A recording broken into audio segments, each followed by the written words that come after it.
है। बहुत सारे गुरु भाई गुरु बहन देर रात्रि में चर्चा शुरू करते हैं, प्रसाद फोटो भी लगाते हैं और देर रात्रि तक गुरु चर्चा करते हैं। सामाजिक एवं आध्यात्मिक दृष्टिकोण से ऐसा करना क्या उचित है? देखिए, राष्ट्र चाहे कोई हो, लेकिन शिव जगत के गुरु हैं और शिव के शिष्य भी जगत स्तर पे ही कोई बात कहते हैं। उन्होंने हमेशा ये कहा है कि क्योंकि शिव चर्चाओं में भीड़ होती है और लोग दूर दूर से आते हैं, तो दिवा काल में यानी दिन में ही सुबह से शाम 5, 6, 7 बहुत से बहुत 7 बजे से पहले शिव चर्चाओं को समाप्त कर दीजिए ताकि लोग सुरक्षित अपने घर को जा सकें।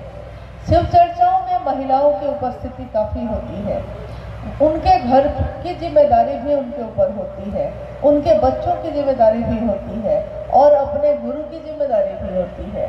तो एक ऐसा समय जब वो अपने गुरु के लिए भी काम कर सके और अपने घर लौटकर घर को भी संभाल सके। पुरुष भी अगर है तो उनके भी घर की जिम्मेदारी है और ये काम हमको रोज करना है। साहब ने साफ कहा है सुरक्षा को देखते हुए हम सबों की कि शाम से पहले शिव की चर्चाओं को खत्म कर दीजिए। रात्रि 8 बजे के बाद शिव चर्चाओं का आयोजन आप ना करें। और याद रखिएगा, अगर शिव के शिष्य हिंदानंद जी ने कोई बात अनुरोध के साथ की है, अनुनय के साथ की है, विनीत होकर की है, तो ठहरिए और डरने की जरूरत है। यहाँ ठहरिए इसलिए क्योंकि जिसके कहने पे हमने शिव को अपना गुरु बनाया है, अगर वो उसके लिए कोई दिशा निर्देश देते हैं तो वो हम सबके भले के लिए ही है। इसलिए हम लोगों को इस बात को जरूर मानना चाहिए। मेरा निवेदन है कि साहब के दिए हुए दिशा निर्देश का पालन सभी शिव शिष्यों का करना उनकी नैतिक जिम्मेदारी भी है और एक गुरु भाई होने के नाते कर्तव्य भी है। तो आप जरूर इस काम को ध्यान में रखिए। दिवा काल में आप कभी भी सुबह से रात्रि 8 बजे से पहले कोई भी शिव चर्चा का आयोजन आप करते हैं तो उसको रात्रि 8 बजे से पहले जरूर समाप्त कर दीजिए ताकि लोग सही समय पे अपने घर को पहुंच सके।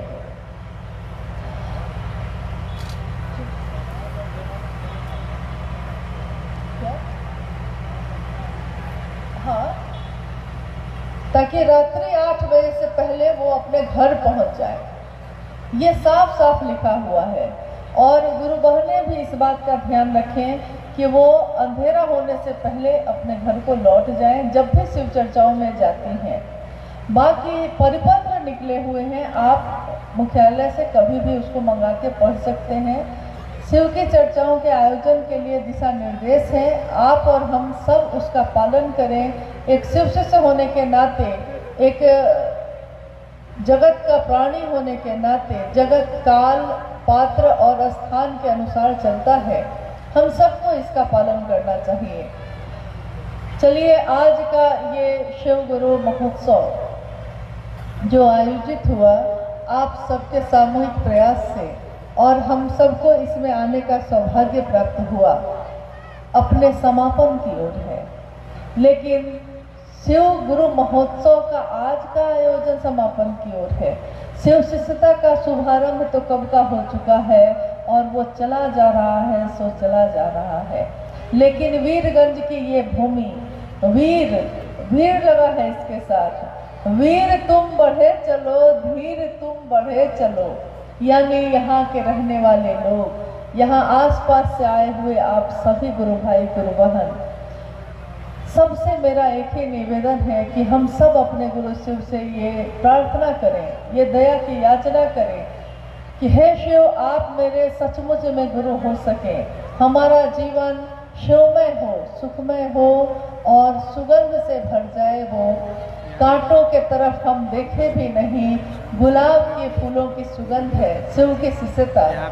साहब ने कहा कि शिव की शिष्यता गुलाब का फूल है जिसकी सुगंध चारों तरफ फैलती है, उसको भी सुगंधित करती है जिसके पास है, उसको भी व्यक्ति है जिसके पास आप जाते हैं। शंका की दृष्टि से देखते हैं, एक रावण ने सिर्फ साधु के वेश में ऐसा कृत्य किया, इसका परिणाम आज भी हम भुगतते हैं। शिव के शिष्य शिव के लिए चलते हैं, अपने गुरु का नाम रोशन करने के लिए चलते हैं। एक शिव का शिष्य होकर एक शिव शिष्यता की घोषणा करने के बाद याद रखिएगा, हमसे कोई ऐसा कृत्य न हो जाए जिससे हमारे गुरु बदनाम हो जाए, जिससे हमारे गुरु पे कलंक लग जाए। सजग होने की घड़ी है, सावधान होने की घड़ी है। शिव की शिष्यता शिव के फूलों की सुगंध को फैलाती है। कोई ऐसा कृत्य न हो जाए कि आने वाले समय में शिव शिष्यता लज्जित ना हो, शिव शिष्यता आगे बढ़े, महादेव का स्वरूप दिखाई दे लोगों को उसमें। जो आपसे मिल जाए एक बार, वो शिव को भूल नहीं पाए। ये भूल हमसे होती है कि नहीं?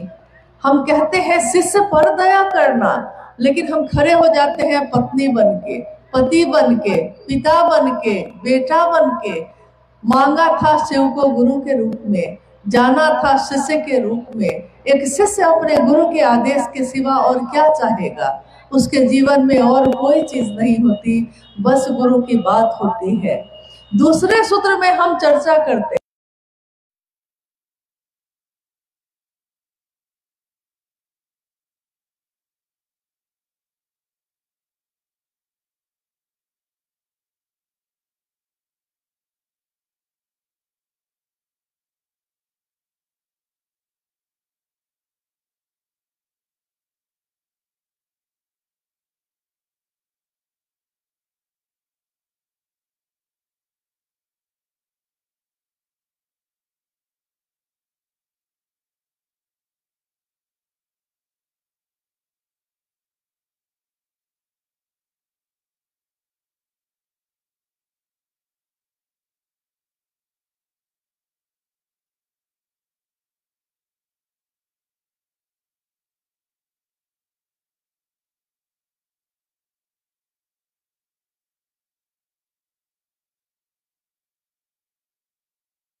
लेकिन जब जब हम लोग साहब के साथ कहीं बैठे होते थे या कहीं जाते रहते थे, इनको उस समय गहरी नींद आ जाती थी। साहब हम लोग हंसने लगते थे कि क्या बात है कि अनु जब मेरे पास आता है सो जाता है। तो मैंने उनको कहा कि मुझको लगता है कि जैसे ही ये आपके पास आते हैं, इनके मन को बहुत आराम मिल जाता है। तो आराम, आश्रय, ठहराव, एक छाया, जहाँ तपते हुए जीवन को एक छाया मिल जाती है, तो जो चल रहा है उस यात्री का मन उस छाया में थम जाता है, ठहर जाता है। तो थोड़ी देर के लिए मन लगता है कि नींद आ रही है, लेकिन वो नींद नहीं आती रहती है, मन को आराम मिलता है। महादेव को प्रणाम करने से प्रणाम एक होता है, परिणाम उसके अनेक होते हैं। महादेव को प्रणाम करने से हमारा मन आश्रय पाता है महादेव का।